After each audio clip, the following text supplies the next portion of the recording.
Okay.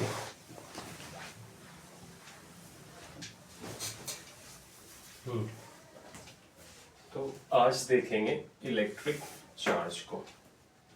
तो quickly हमें ये रिवाइज करनी है। इलेक्ट्रिक चार्ज को हम रिप्रेजेंट करते हैं इधर कैपिटल लेटर Q से या स्मॉल लेटर Q से। इलेक्ट्रिक चार्ज जो होती है स्केलर क्वांटिटी होती है। ओके, इसकी SI यूनिट कूलम होती है। कूलम को C से डिनोट करते हैं। बिकॉज कूलम काफ़ी लार्ज वैल्यू है, तो वाइडली जो हम चार्ज की यूनिट यूज करते हैं वो इधर माइक्रो कूलम होती है, नैनो कूलम होती है या पिको कूलम होती है। माइक्रो का मतलब हो गया 10⁻⁻⁶ कूलम, नैनो का मतलब हो गया 10⁻⁹ कूलम, पिको का मतलब हो गया 10⁻12 कूलम। अब हम कुछ एलिमेंट्री पार्टिकल देखेंगे और उसके ऊपर क्या चार्ज होती है उसको अंडरस्टैंड करेंगे।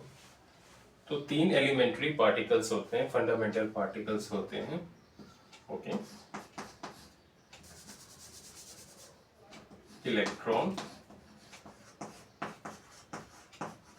प्रोटॉन और न्यूट्रॉन। जो इलेक्ट्रॉन होता है वो नेगेटिवली चार्ज्ड पार्टिकल होता है, यानी उसके पास नेगेटिव चार्ज होती है, और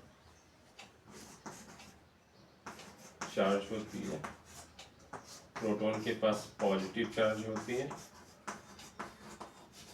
और न्यूट्रॉन न्यूट्रल होता है, मतलब इसके पास कोई भी चार्ज नहीं होती है। मैग्नीट्यूड जो चार्ज की होती है इलेक्ट्रॉन और प्रोटॉन दोनों का सेम होता है, 1.6 × 10⁻⁹ कूलम, 1.6 × 10⁻⁻⁹ कूलम। अगर इलेक्ट्रॉन के केस में पूछे तो ये माइनस हो जाएगा, प्रोटॉन के केस में पूछे तो ये प्लस हो जाएगी।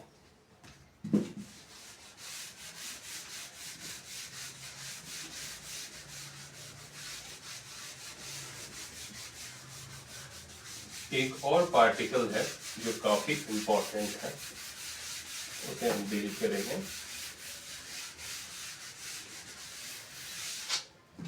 उसको हम बोलते हैं अल्फा पार्टिकल।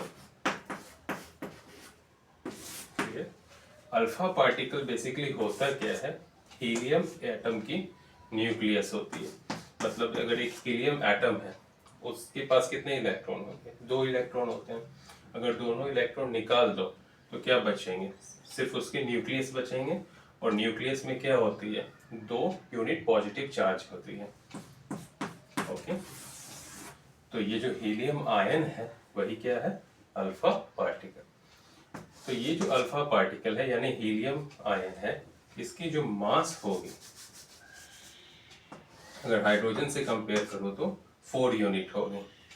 ठीक है, अगर चार्ज इसकी देखोगे तो पॉजिटिव चार्ज है, प्रोटॉन से कंपेयर करोगे तो 2 टाइम्स हो जाएगी, है ना। कितने एक्स्ट्रा प्रोटॉन है इसमें, 2। एक प्रोटॉन के पास कितनी चार्ज होती है, 1.6 × 10⁻⁹ कूलम। तो यहाँ 2 है तो चार्ज क्या हो जाएगी, 2 टाइम्स 1.6 × 10⁻⁹ कूलम। ये है अल्फा पार्टिकल।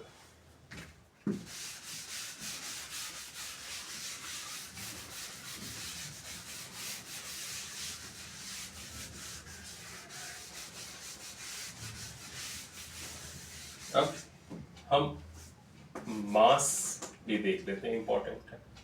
जो प्रोटॉन की मास होती है वो नियरली इक्वल होती है न्यूट्रॉन की मास के। ओके, बट जो इलेक्ट्रॉन की मास होती है वो नियरली 1/1840 टाइम्स होती है प्रोटॉन की मास की। ठीक, और जो अल्फा पार्टिकल की मास होगी वो होगी 4 टाइम्स मास ऑफ प्रोटॉन। तो ये रिलेशंस भी याद रखनी है, काफी इंपॉर्टेंट है। जो भी मैं लिखा रहा हूँ ना यहाँ पे या बोल रहा हूँ, इंपॉर्टेंट चीज आपको नोट डाउन करते जाना है।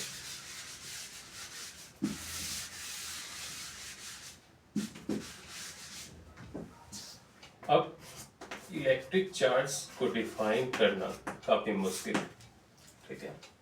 ये एक्चुअली फंडामेंटल कैरेक्टरिस्टिक्स होती है किसी पार्टिकल की।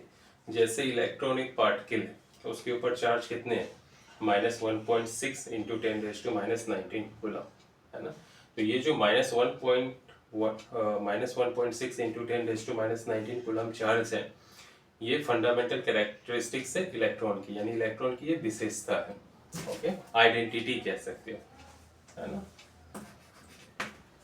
तो चार्ज के लिए कुछ प्रिंसिपल्स देखते हैं।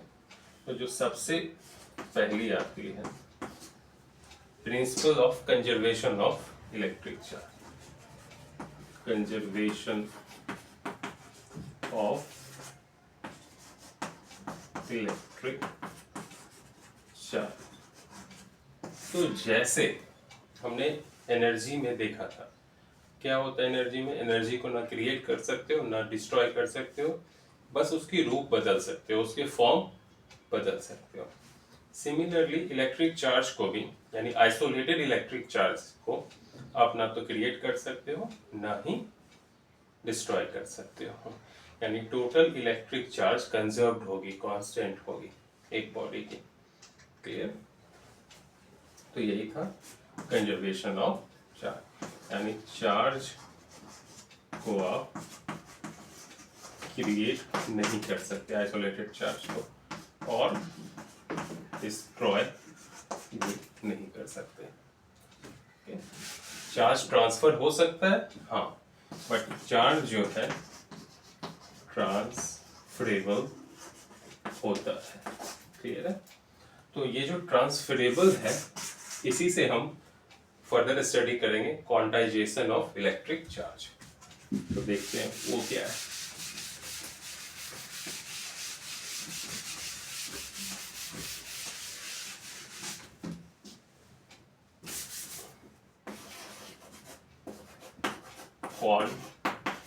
क्वांटाइजेशन ऐसे भी यूज कर सकते हैं,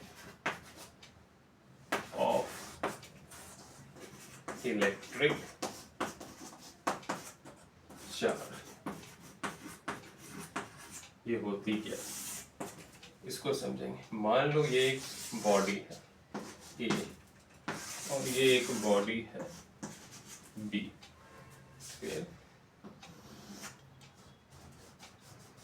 ओके, दोनों ही न्यूट्रल हैं, ठीक है। अभी क्या है, ये भी न्यूट्रल है और ये भी न्यूट्रल है। तो इसके ऊपर चार्ज कितनी हो गई, 0 कूलम, क्योंकि न्यूट्रल है। इसके ऊपर चार्ज 0 कूलम। तो ये दो बॉडी की एक सिस्टम, यानी एक सिस्टम है जो कि दो बॉडी से मिलकर बनी हुई है। तो इस सिस्टम की टोटल चार्ज क्या हो गई, 0 + 0 = 0 कूलम। आ गई होगी समझ में?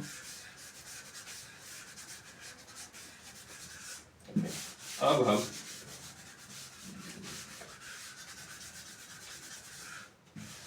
ट्रांसफर को समझते हैं, चार्ज ट्रांसफर।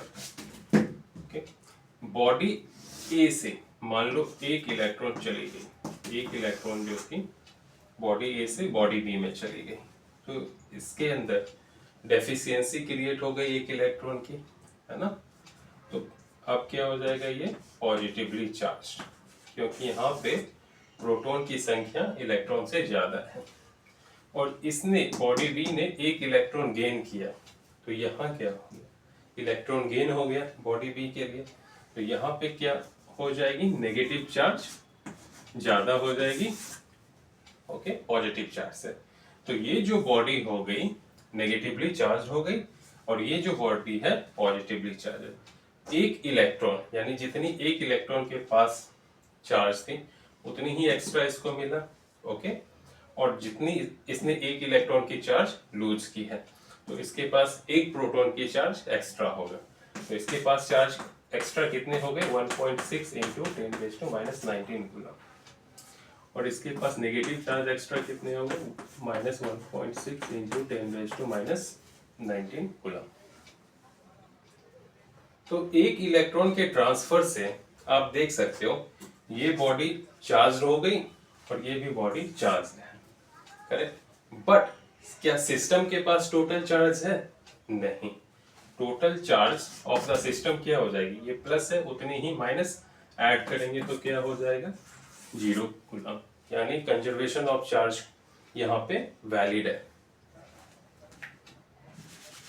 इससे क्या पता चलता है, टोटल चार्ज जो होगी एक सिस्टम की वो हमेशा 0 होगी,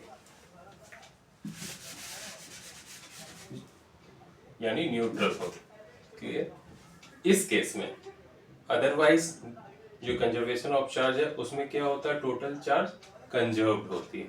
ओके, क्योंकि यहाँ पहले ही 0 चार्ज थी टोटल चार्ज, इसलिए बाद में ट्रांसफर होने के बाद भी टोटल चार्ज क्या हो गई 0। ऐसा मत लिख देना कि टोटल चार्ज जो होती है वो 0 होती है, टोटल चार्ज कंजर्व्ड होती है, कांस्टेंट होती है। वही है principle of conservation of charge. अब मान लो यहां से n इलेक्ट्रॉन निकला, पहले एक निकला, फिर अगर 2 निकलेगा तो यहाँ 2 यूनिट क्या हो जाएगी पॉजिटिव चार्ज, और यहाँ 2 यूनिट नेगेटिव चार्ज। 3 निकलेगा तो 3 यूनिट पॉजिटिव चार्ज और यहाँ 3 यूनिट नेगेटिव चार्ज, करेक्ट। इसी तरह मान लो इस बॉडी से n इलेक्ट्रॉन है ना यहाँ गई, क्लियर, n इलेक्ट्रॉन यहाँ गई तो इसके पास पॉजिटिव चार्ज कितनी हो गई n इंटू एक इलेक्ट्रॉन की चार्ज, और यहाँ नेगेटिव चार्ज कितनी हो गई -n इंटू ई। ओके, तो कितनी चार्ज ट्रांसफर हुई है, टोटल चार्ज Q जो ट्रांसफर हुई है वो क्या है Ne। इस बॉडी के केस में क्या हो गया पॉजिटिव, और इस बॉडी के केस में क्या हो गया नेगेटिव। क्लियर हो गया? इसी को बोलते हैं क्वांटाइजेशन ऑफ चार्ज। अब क्वांटाइजेशन ऑफ चार्ज में एक इंपॉर्टेंट स्टेटमेंट ये है कि जब भी एक बॉडी से दूसरे बॉडी में चार्ज ट्रांसफर होगी, फिर से रिपीट कर दो, जब भी एक बॉडी से दूसरे बॉडी में चार्ज ट्रांसफर होगी तो कम से कम एक इलेक्ट्रॉन निकलेगी, और वो पूरी, यानी कि पूरी की पूरी एक इलेक्ट्रॉन यहां से निकलेगी कम से कम। ठीक है, ऐसा नहीं हो सकता कि आधा इलेक्ट्रॉन निकले। क्लियर? यानी पूरा का पूरा इलेक्ट्रॉन, मतलब इंटीग्रल होगा। इंटीग्रल का मतलब होता है पूरा, समझ में आ गया? पूरी जो एक इलेक्ट्रॉन होगी वो निकलेगी, यानी उसके पास जो पूरी चार्ज है वो ट्रांसफर होगी। तो जो चार्ज ट्रांसफर होगा ना यहां से यहां, वो मल्टीपल इंटीग्रल होगा इलेक्ट्रॉन के चार्ज के, है ना। जो टोटल चार्ज है वो क्या है, multiple integral of charge on an electron.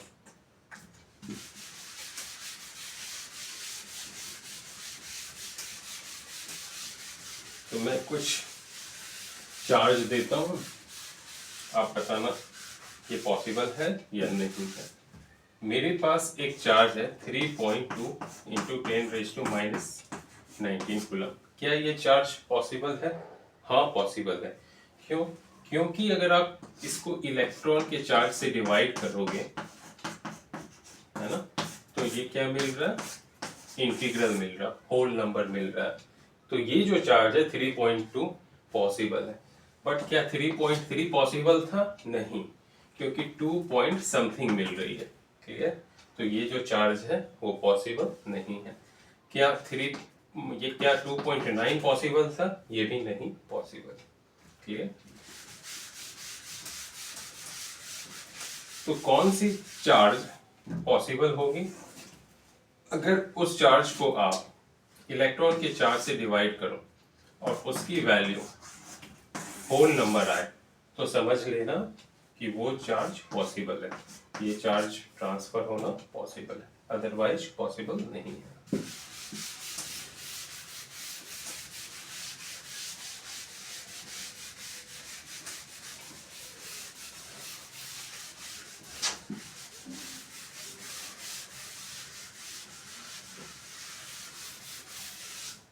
अब हम देखेंगे सिस्टम ऑफ चार्ज क्या होती है। System of charge, clear. तो सिस्टम ऑफ चार्ज का मतलब हो गया कलेक्शन ऑफ इलेक्ट्रिक चार्ज। तो ये जो हो सकती है, ये दो टाइप की हो सकती है। एक कॉन्टिन्यूअस हो सकती है, दूसरा डिस्क्रीट हो सकती है। ओके, तो हम देखेंगे पहले डिस्क्रीट चार्ज को और फिर कॉन्टिन्यूअस चार्ज को, उसकी सिस्टम को।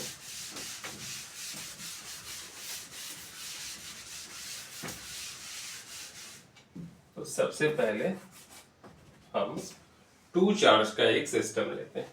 एक पार्टिकल यहाँ है, इसके पास मान लो चार्ज Q1 है, दूसरी पार्टिकल यहाँ है, इसके पास पॉजिटिव चार्ज Q2 है। तो टोटल जो चार्ज हो गई Q नेट, वो क्या हो जाएगी इस सिस्टम की, Q1 प्लस Q2। अगर एक और चार्ज यहाँ होता Q3, तो टोटल चार्ज क्या हो जाती, Q1 plus Q2 plus Q3।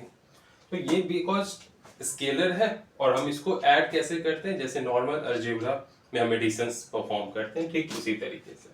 Clear हो गया। तो चार्ज की जो एडिशंस होगी वो अलजेब्रिक होगी, नॉर्मल अलजेब्रा के अकॉर्डिंग। ओके, और डिस्क्रीट का मतलब हो गया अलग अलग। क्लियर।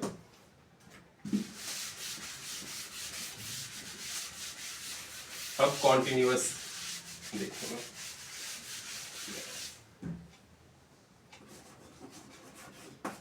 कंटिन्यूअस, इसमें तीन होते हैं। लीनियर चार्ज, उसके बाद सरफेस चार्ज,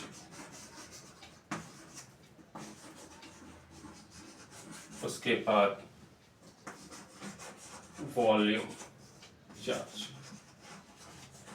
ओके, तो लीनियर चार्ज के लिए ड्राइंग देखो। अगर मटेरियल, ठीक है, कि एक ही डायमेंशन हो, यानी मटेरियल कैसा हो, वन डायमेंशन, इस केस में लेंथ है, विड्थ और हाइट नहीं है। ओके, और चार्ज डिस्ट्रीब्यूटेड है कुछ इस तरह से। मानते हैं ये इस मटेरियल की लेंथ क्या है, L, और इसके ऊपर जो चार्ज डिस्ट्रीब्यूटेड है वो है Q। क्लियर हो गया। तो ये जो चार्ज है वो क्या है, linear charge, linear charge distribution से। ओके, एक टर्म होता है लीनियर चार्ज डेंसिटी, यानी इस चार्ज को इस लेंथ से डिवाइड करोगे तो हमें क्या मिलेगी, लीनियर चार्ज डेंसिटी। ओके, और उसको लैम्डा से डिनोट करते हैं। लैम्डा इक्वल टू क्या होगा, Q/L। ये क्या है, linear charge density lambda. Q को क्या बोलते हैं, कूलम, L को मीटर। तो क्या हो जाएगा, coulomb per metre, coulomb metre inverse. फिर आ जाओ सरफेस चार्ज। अगर कोई प्लेन है, सरफेस है, एरिया है, उस पर चार्ज डिस्ट्रीब्यूटेड है और ये Q चार्ज है। इस प्लेन की एरिया क्या होगी, A। प्लेन क्या होती है, टू डायमेंशनल होती है, तो इसको हम क्या बोलेंगे, सरफेस चार्ज। क्लियर। और सरफेस चार्ज डेंसिटी क्या होगा, चार्ज अपॉन एरिया, उसको डिनोट करते हैं सिग्मा से, Q/A, यानी coulomb per metre square. Sigma जो है वो थोड़ी सी सोई हुई 6 है, ये पूरा 6 नहीं बनाना, सोया हुआ 6। फिर आ जाओ वॉल्यूम। ओके, तो ये क्या है, वॉल्यूम मैंने बना दिया। इस वॉल्यूम में चार्ज टोटल कितनी है, Q, और इसकी टोटल वॉल्यूम क्या है, V, है ना। तो यहाँ जो डेंसिटी होगी वो होगी वॉल्यूम चार्ज डेंसिटी, और उसको डिनोट करते हैं रो से। रो से क्या हो जाएगा, Q/V, मतलब कूलम पर मीटर क्यूब। तो कॉन्टिन्यूअस चार्ज डिस्ट्रीब्यूशन समझ में आ गया होगा। और डिस्क्रीट चार्ज, ये समझ में आ गया होगा।